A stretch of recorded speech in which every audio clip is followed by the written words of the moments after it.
안녕하세요. 저는 43살이고 슬아의 딸과 아들 각각 하나씩 두고 있는 여자입니다. 결혼한 지 어느덧 올해가 15년이 되었네요. 저는 28살에 시집을 왔습니다. 남편은 저보다 3살이 많은 31살이었고요. 신랑은 늦둥이 막내로 태어났습니다. 온 집안의 귀여움을 독차지하며 자랐죠. 그래서 저와 시어머니는 나이가 48년이나 차이가 나셨어요. 저는 치매에 걸리신 어머니를 9년째 모셨습니다. 어머니는 제가 시집 오고 6년 만에 치매에 걸리셨거든요. 이날 이때까지 9년 내내 점점 치매 증상이 심해진 어머니를 모시고 보살폈던 이유는 단 하나입니다. 시어머니가 제게 6년 동안 베풀어 주신 사랑, 그거 하나 때문이죠. 저는 제 평생에 저희 시어머니처럼 그토록 어질고 선한 사람을 본 적이 없습니다. 그런 어머니의 손에 자란 제 남편도 무척 선해요. 제 가정 환경은 정말 불우했는데 말이죠. 어머니의 잦은 외도로 인하여 제 어머니는 알코올에 의존하게 되었고 결국에는 알코올 중독이 되셨어요. 어머니는 정신치료까지 받으실 정도로 심각한 증세를 보이셨습니다. 또한 제 아버지는 그걸 빌미로 어머니께 이혼을 요구하셨고 제가 고등학교를 졸업할 시기쯤 어머니와 아버지는 이혼을 하셨어요. 그 이후로 아버지는 저희와 연을 끊으신 듯 했습니다. 전 그날을 이유로 아버지를 한 번도 만나볼 수 없었거든요. 저는 위로 오빠가 2명 있는데 가정 환경이 불우해서 그런지 둘 다 참 엇나갔습니다. 큰 오빠와 작은 오빠들은 시비를 걸거나 절도를 하거나 상습적으로 경찰서를 들락날락했어요. 그 밑에서 저는 학대에 가까운 폭력도 참 많이 당했었죠. 저희 어머니 또한 제정신이 아니셨기 때문에 저는 방치되다시피 살아왔습니다. 그런 제가 지금의 남편과 저희 시어머니를 만난 것은 정말 하늘이 도운 천운이라고 생각이 들어요. 저는 성인이 되자마자 가장 먼저 한 일은 집을 나오는 일이었어요. 저는 집을 뛰쳐나와 부모와 형제의 연을 끊고 혼자 독립했습니다. 스스로 살아가고 있다가 아는 지인의 소개로 남편을 만나게 되었던 것이었죠. 남편은 매일 맞아서 눈물 그칠 새 없이 자란 저를 무슨 공주님처럼 착각하는 것처럼 저를 귀하게 대해줍니다. 남편과 있으면 정말 제가 어느 나라 공주가 된 것 같곤 했어요. 남편에게 프로포즈를 받았던 그날은 아직도 선명히 기억이 납니다. 부끄럽게 볼을 붉히며 결혼해달라고 한쪽 무릎을 꿇고 반지를 끼워주는 제 남편은 그날 정말 백마를 탄 왕자님 같았어요. 저는 저희 남편을 보면서 이렇게 어질고 선한 건 누굴 닮았나 했는데 바로 저희 시어머니셨습니다. 저는 결혼을 허락받기 위해 남편과 같이 시어머니를 뵈러 갔어요. 저도 그 당시에는 제가 살아온 환경이 불우하다는 것을 너무 잘 알고 있었고 정상적이지 않다는 사실도 알고 있었습니다. 그래서 어머니가 반대하시면 어떡하나 마음을 졸였죠. 그런데 예상과 다르게 어머니는 저를 정말 환영해 주시더라고요. 상다리가 부러지도록 직접 음식을 하셨다고 하시며 귀한 손님을 맞이하는데 이 정도 정성을 쏟아야지 라고 활짝 웃으시며 제 몫의 하얀 쌀밥에 고기 반찬을 얹어주셨습니다. 부모 정을 몰랐던 처지라 그런지 밥을 먹으면서 갑자기 울컥 눈물이 차올랐죠. 어머니를 처음 뵙는 자리였는데 말이죠. 그때 당황하신 어머니의 모습이 아직도 생각나네요. 어머니는 아유 미안해요. 아가씨, 내가 생각 없이 아가씨 음식에 손을 대서 그래요? 우리 아들한테 해줄 버릇 하다 보니까 몰랐어요. 울지 말아요. 라고 하시며 본인의 탓이라고 하시는 어머니의 모습이 어찌 그리 따뜻하던지요. 그날 저는 어머니께 정말 반했습니다. 결국 저는 처음 본 어머니의 품에서 펑펑 서럽게 울고 집으로 돌아갔어요. 저는 시어머니가 될 분 앞에서 멋진 며느리라고 믿고 맡겨만 달라며 호언장담을 할 계획이었는데 펑펑 울기만 했더니 집에 도착하고 나서야 걱정이 밀려왔어요. 그러고 며칠이 지나고 시어머니로부터 연락이 왔습니다. 밖에서 단둘이서 잠시 만나자고 하셨어요. 저는 눈앞이 깜깜해졌습니다. 올 것이 왔구나 싶었거든요. 처음 본 아가씨가 밥을 먹다 펑펑 울고 집을 나갔으니 이상한 여자라고 오해해도 그럴만 하지라는 생각을 하고 있었습니다. 그런데 아니었습니다. 조용한 전통찻집에서 어머니가 저를 기다리고 계셨어요. 그러면서 제게 통장을 하나 내어주시더라고요. 통장 안에는 3천만 원이 들어 있었습니다. 저는 손사래를 치며 돈을 왜 주시는 거냐며 한사코 거절했죠. 그런데 시어머니는 갑자기 눈물을 글썽이시더라고요. 알고 보니 처음 어머니를 뵙던 날 끄끄거리며 눈물을 삼키려고 애쓰는 저의 모습이 눈앞에 아른거리셔서 제 남편을 불러 자초지종을 캐물어 보셨다고 해요. 제 남편은 제 사정을 어머니께 숨김없이 말을 해줬다고 하더군요. 그러며 저를 책임지고 싶으니 결혼하게 허락해달라고 말했대요.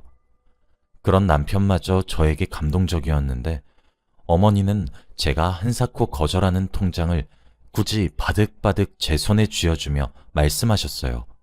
지영아, 어떤 나라에는 결혼을 시키려면 남의 집 귀한 딸을 데리고 올 때 집도 팔고 소도 팔아 지참금을 주고 데려온다고 하더라. 내가 모은 돈이 많지 않아.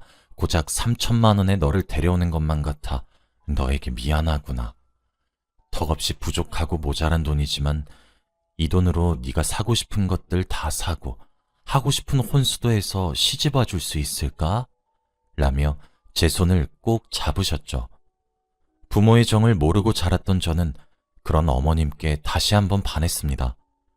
결혼하면 살 집이라며 본가에서 나와 혼자 살고 있던 남편의 아파트를 일부러 처분한 뒤에 어머님을 모시며 살고 싶다고 아득바득 우겨서 어머님 댁으로 들어갔어요. 어머니는 모시겠다는 저의 말도 정말 수차례 거절하셨습니다. 저의 끈질긴 설득과 노력, 그리고 애정 공세에 어머니는 결국 마지못해 허락하셨죠. 남편은 위로 형과 누나들이 5명이 있습니다. 6남매의 막내죠. 제가 어머니를 모신다는 소식에 남매들에게도 참 많은 사랑을 받았습니다. 형님과 아주버님들도 어질고 선한 시어머니를 닮으셨는지 시집살이가 뭔지 구경도 시켜주지 않으셨어요. 제게 커다란 언성 한번 높이신 적도 없으시고요. 시아버지는 남편이 아주 어린 갓난아이 시절에 사고로 돌아가셨습니다. 어머니는 젊지 않은 나이에 과부가 되어 6명의 자식을 건사하셨죠. 지금 환갑을 바라보시는 아주버님은 자신이 평생 살아오면서 어머니가 언성 한번 높이는 것을 한 번도 본 적이 없다고 하셨습니다. 하루는 바쁜 제삿날 도와드리지는 못할 망정 배운 것이 모자라 양념병을 하나 깨뜨려버려 제사 음식도 다 망쳐버리고 병도 깨버린 적이 있었습니다. 시어머니는 일말의 망설임도 없이 아무 소리 하지 말아라 라고 하시곤 형님과 아주버님 앞에서 손에 힘이 빠져 놓쳤다며 남편 보기 부끄럽다, 늙으면 죽어야 된다고, 나도 남편을 따라가야 된다고 하소연하셨습니다. 저는 그런 어머니의 한없이 커다란 사랑을 느끼며 살았어요. 어머니가 외출을 하시고 돌아오시면 항상 어머님 손에는 까만 비닐봉지가 들려 있었습니다. 제가 군것질거리를 참 좋아했거든요. 저는 아이스크림을 참 좋아했습니다. 밥 한 그릇 뚝딱하고 냉동실에서 아이스크림을 하나 꺼내 쩝쩝거리고 먹고 있으면 이빨 다 상한다고 그만 먹으라고 등짝을 찰싹 때리시다가도 외출할 때 돌아오시면 항상 집 앞 슈퍼에서 제게 가져다 줄 아이스크림을 2봉다리씩 사들곤 귀가하셨었죠. 저는 그런 어머니가 참 좋았습니다. 결혼하고 2계절 정도 지났나? 어머니랑 저랑 신랑 이렇게 셋이서 술을 한 적이 있었어요. 그날도 제가 곱창이 너무 먹고 싶다 노래를 부르니 어머니가 곱창을 사와 직접 집에서 구워주셨던 날이었죠. 맛있게 잘 먹다가 저는 술이 과했던 건지 뭔지 속마음을 얘기하다 서름만 가득한 제 어린 시절을 고백했었습니다. 방치당하며 학대를 받아왔던 시절을 말이죠. 줄곧 서럽기만 했던 저는 얘기를 하다 결국 시어머니 앞에서 엉엉 울면서 술주정을 했습니다. 저희 남편과 시어머니는 어려운 줄 모르고 과음한 아내이자 며느리인 저를 혼내긴커녕 둘 다 저를 꼭 안아주셨어요. 제 이야기를 들은 시어머니는 저보다 더욱 서럽게 우셨습니다. 얼마나 무서웠을꼬, 얼마나 서러움에 사무쳤을꼬. 지영아, 인젠 괜찮다 괜찮아. 내가 있잖아. 내가 네 부모의 몫까지 더욱 잘해줄 테니 이제 그만 잊어라. 우리 집에서 셋이서 새롭게 출발하자 하시며 저를 꼭 안아주셨죠. 저는 그렇게 엄마가 한 명 생겼던 날이었습니다. 어머니는 입버릇처럼 제게 너는 내 막내딸이야 하셨어요. 항상 집으로 귀가하시면 공주야, 엄마 왔다 하셨었죠. 그런 어머니는 제가 뭐가 그리 귀한 사람이고 소중한 사람인지 일 한 번 제대로 시킨 적이 없으셨습니다. 그저 제가 아깝고 자기에게 와줘서 오히려 고맙다며 손에 물 한 번 묻히려고 하면 벌벌 떠셨어요. 명절에 손님들을 맞이하거나 제삿날처럼 상을 차리게 되는 날이면 어머니는 항상 가장 마지막까지 밥을 드셨습니다. 제가 먼저 조금씩 치우려고 하면 아직 덜 먹었다고, 방에서 쉬고 있으면 치울 때 부르시겠다고 말씀하시곤 저 몰래 살금살금 설거지를 하시려곤 했죠. 그릇을 몰래 치우려고 하다 저에게 들키시게 되면 이런 것들은 원래 엄마가 하는 거다 라고 제게 안 주시려고 했어요. 그럼 저희는 서로 어머님이 이런 일을 왜 하세요? 저 시키세요 라고 하면 아니다, 이런 일은 엄마가 하는 거지 네가 왜 하려고 하니? 라며 옥신각신 실랑이를 하곤 했죠. 그럼 남편이 이런 일은 아들이자 남편이 하겠습니다 라고 말하면 어머님은 옳았구나, 그게 맞는 일이라며 저를 끌고 소파에 앉아서 같이 TV를 보곤 했습니다. 제 손에 제가 제일 좋아하는 아이스크림을 하나 쥐어주시고 말이죠. 정말 행복했습니다. 제가 아이들을 임신했을 때도 손대면 부서질까 전전긍긍 하셨어요.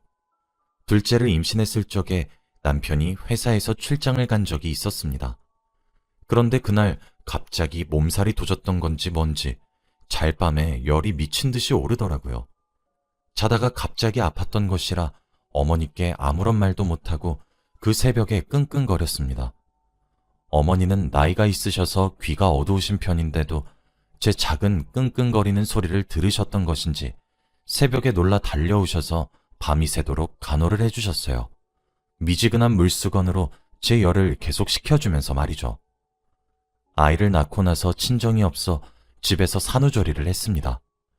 저희 어머님은 아이를 낳을 때마다 몇십만 원씩 턱턱 지불해서 값비싼 미역을 사오셔서는 직접 미역국을 끓여주셨어요. 몸이 무거워서 움직이지 못하는 저는 그저 죄송할 따름이었지만 어머님은 항상 내가 우리 막내딸 챙겨주는 건데 뭐가 그리 죄송해? 죄송해하지 말아라. 이 엄마 마음이 너무 서운해지려고 한다 라고 하시며 제 무거운 마음도 덜어가셨습니다. 저는 그저 감사해요 어머니 라는 말만 되풀이했었네요. 제 인생의 구원자 같았고 그저 비처럼 느껴졌던 저희 어머님의 불행은 예고 없이 찾아왔습니다. 어머니는 정말 갑작스럽게 치매에 걸리셨어요. 치매에 걸리셔서 자기 이름도 사는 곳도 아무런 것도 기억하지 못하셨습니다. 그저 곱고 귀여운 어린아이가 되셨죠. 형제들끼리 모였고 누가 모셔야 될지 정하자는 얘기가 나왔습니다. 형님들은 형편이 너무 어려웠고 아주버님들도 사는 게 녹록지 않아 그저 요양병원에 간병인을 붙여서 모시는 것은 어떻냔 말까지 나왔었습니다. 저는 그 자리에서 기꺼이 제가 모시겠노라 당연스레 말했어요. 제가 아니면 누가 모시냐면서 말입니다. 시집 온 지 6년 만에 치매에 걸리신 어머니는 아무래도 나이가 있으셔서 그런지 진행 속도가 매우 빠르셨어요. 하루가 지날수록 나날이 심해지셨습니다. 저 혼자서 9년 동안 똥과 오줌을 받아내기 일쑤였죠. 정신이 온전치 않으셨고 간병인처럼 남의 손에 어머님을 맡길 순 없었기 때문에 항상 보호자가 상주해야 했죠. 그래서 저는 집에 잘 들여다보지도 못했습니다.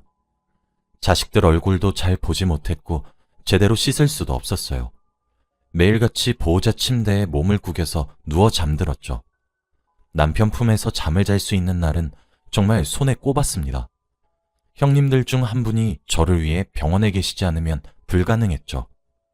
그러다 최근 2년 동안 어머님은 기력이 점점 없어지기 시작했습니다. 몸에 힘이 없으셔서 볼일도 제대로 보지 못하셨어요. 그렇게 힘든 병간호 생활이 매일같이 지속되었지만 하나도 힘들지 않다고 평생 이렇게 수발만 들어도 좋으니 내 옆에서 제발 살아만 계셔달라고 하늘에게 빌었던 이유와 이제 당신도 고생했으니 간병인을 고용하자는 남편의 제안에도 한사코 거절하고 내 손으로 어머니를 돌본 이유는 정신이 온전하셨던 그 몇 년간 올곧이 제게 베풀어 주신 사랑 때문입니다. 어떤 봄날 길을 가다 노란 개나리가 폈더라고요. 어머님 생각이 나서 가지를 하나 꺾어 보여드렸더니 제게로 받은 개나리를 다시 제 귀에 꽂아주시며 말하시더군요. 아이고 이쁘다. 이리 예쁜 아가씨는 네 집 딸입니까? 저는 웃으면서 말했어요. 저요? 저는 박덕순 여사님 딸인데요. 할머니도 딸 있어요? 했더니 있다 말고 나는 딸이 많지. 우리 지영이가 막내딸이고 위로 아들이랑 딸이 셋씩 더 있다우 하셨어요. 저는 깨달았습니다. 어머니가 입버릇처럼 막내딸이라고 하셨던 소리는 진심이었단 사실을요. 저는 막내 형님 다음으로 가슴으로 낳은 또 하나의 딸이었던 것입니다. 제게 공주라고 불렀던 말이 진짜 제가 어머님의 막내 공주였던 사실을 깨달은 저는 펑펑 울었어요. 저는 복이 많은 며느리란 사실을 스스로 뼈저리게 잘 알아서 어머니가 정신이 온전하실 때도 항상 감사했고 사랑했으며 잘하려고 노력했지만 후회가 되었습니다. 왜 나는 더 잘해드리지 못했던 건가? 왜 사랑한다는 말을 매일매일 해드리지 못한 걸까? 난 정말 어머니를 진짜 엄마처럼 여긴 것일까? 하루하루 후회가 되었죠. 병간호가 생각보다 몸도 마음도 지치는 일이라 지칠 때면 형편이 저희 집보다 어려워서 아등바등 사는 형님들이 왜 도와주시지 않는지 원망도 했어요. 그러면 안 되는 거였는데 말입니다. 말 한마디 한마디, 행동 하나하나가 사무치게 후회가 되더군요. 시간을 돌릴 수만 있다면 제가 더 잘해드릴 텐데 말입니다. 오늘이 어머님이 다시 남편 품으로 돌아간 지 꼭 7개월이 된 날이에요. 어머니가 돌아가셨던 그날 밤 잠을 자고 있으면 한사코 깨우신 적이 단 한 번도 없으신 어머니가 절 깨우셨던 처음이자 마지막 날이었어요. 눈을 비비고 할머님 무슨 일이세요? 라고 물어보는 제 손을 가져가셔서 5만 원짜리 한 장을 쥐어주시며 속삭이셨습니다. 오늘 아침에 옆 침대 할머니가 집으로 가고 보니까 바닥에 떨어져 있었다. 너한테만 주는 거니까 다른 사람들한텐 아무런 소리도 하지 말고 혼자서 맛난 아이스크림 사 먹어야 한다 하시더라고요. 곰곰이 생각해보니 그날은 아주버님들이 시간을 맞춰서 점심시간에 우르르 몰려오신 날이었어요. 새 형님들도 병간호하고 그러려면 잘 챙겨 먹어야 한다며 밑반찬들을 바리바리 싸다 주셨던 날이기도 하고 어머님 얼굴을 보러 오신 날이었죠. 저희 남편도 퇴근하고 저와 어머님 볼 겸 저녁 9시에 들렸었습니다. 그리고 집으로 돌아갔는데 아침 9시에 퇴원하는 할머니가 떨어뜨린 돈을 주우셔서 계속해서 가지고 있다가 본인 자식들이 아닌 제게 돈을 주신 거였어요. 눈에서 눈물이 방울방울 떨어졌죠. 훌쩍이는 저에게 어머니는 왜 우노? 아니 누가 그랬어? 라며 어쩔 줄 모르는 어머니께 저는 사랑한다고 수차례 말하고 고맙다고 말했습니다. 그리고 다시 어머님을 재우고 침대에 누워서 잠을 청했어요. 그러다 갑자기 낌새가 아주 이상했습니다. 혹시나 싶어서 어머님 심장에 귀를 가져다 대보니 뛰지 않고 있었습니다. 코에 손가락을 가져다 대보니 숨을 쉬지 않으셨죠. 제게 5만 원을 쥐어주신 그날 새벽 어머닌 돌아가셨습니다. 하늘도 어머니의 어질고 선한 심성을 아신 건지 돌아가시는 마지막 날 자식들 얼굴들 다 보게 해주시고 돌아갈 수 있게 해주셨습니다. 어머니 장례를 치르면서도 바쁘게 손님들을 맞아야 할 저는 울면서 쓰러지기를 5번 반복했고 그러다 장례식장에서 응급실로 실려가기도 했습니다. 그렇게 며느리인 저는 어머니가 떠나가시는 길에 게으르게 누워만 지냈습니다. 어머니를 발인한 날 형님들과 아주버님들 그리고 남편과 저는 오열했습니다. 어머님을 땅에 묻으면서 우리들은 우애 좋게 앞으로 잘 살 테니 걱정 말고 마음 편히 가시라며 그렇게 저희는 어머님을 보내드렸어요. 7개월째인 지금도 아직 정신이 안 차려집니다.